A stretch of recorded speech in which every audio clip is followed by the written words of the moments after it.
가톨릭 교회는 살아계신 하느님의 현존을 느끼고 그분의 사랑을 되새기기 위해 눈에 보이는 표징과 상징을 이용합니다. 대표적인 것이 성사입니다. 성사는 보이지 않는 은총을 보이는 표징으로 나타내고 실제로 그 은총을 이루어주는 거룩한 일입니다. 우리의 대부분의 전례 생활은 7성사로 이루어집니다. 여기에 성사들 이외의 전례가 있는데 바로 준성사입니다. 교회가 중개자로 나서서 하느님의 축복을 기원하는 것을 말합니다. 성사는 그리스도께서 직접 제정하셨지만 준성사는 교회에 의해 제정됐습니다.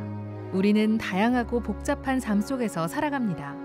이러한 일상에서 우리는 성사를 생활화하고 성사들 고유의 은총을 받을 준비를 해야 합니다. 그래서 교회는 신앙생활에 필요한 장소, 유익한 물건, 신분, 직무 등을 거룩하게 하고자 준성사를 제정했습니다. 대표적인 준성사는 축복과 축성입니다. 축복은 하느님의 이름으로 복을 빌어주는 것을 말합니다. 교리교사들의 축복, 새집의 축복, 가게의 축복, 교통수단의 축복, 성물의 축복 등이 있습니다.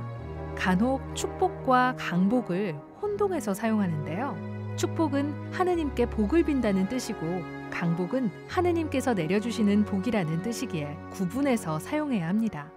축복은 그 종류에 따라 평신도가 집전할 수 있는 것도 있습니다. 성사 거행과 달리 준성사의 거행은 세례로 받는 보편 사제직에 속하기 때문입니다. 평신도가 할 수 있는 축복 예식 중에 대표적인 것이 식사 전후에 바치는 축복입니다. 이 밖에도 부모는 자녀가 잠자리에 들기 전에, 여행을 떠나기 전에, 혹은 시험을 앞두고 있을 때 축복 예식을 할 수 있습니다.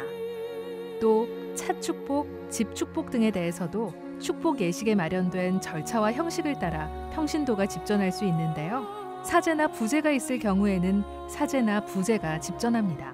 특히 교회 생활이나 성사 생활에 좀 더 밀접한 관계를 갖는 축복은 직무 사제직을 받은 주교, 사제, 부제들만이 할 수 있습니다.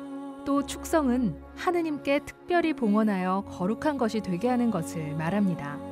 빵과 포도주를 그리스도의 몸과 피로 변화시킬 때, 성품 성사 때, 주교 성성 때, 제대, 축성 성유 등을 성스럽게 할 때 행합니다. 빵과 포도주의 성변화를 제외한 모든 축성은 주교님만이 할 수 있습니다.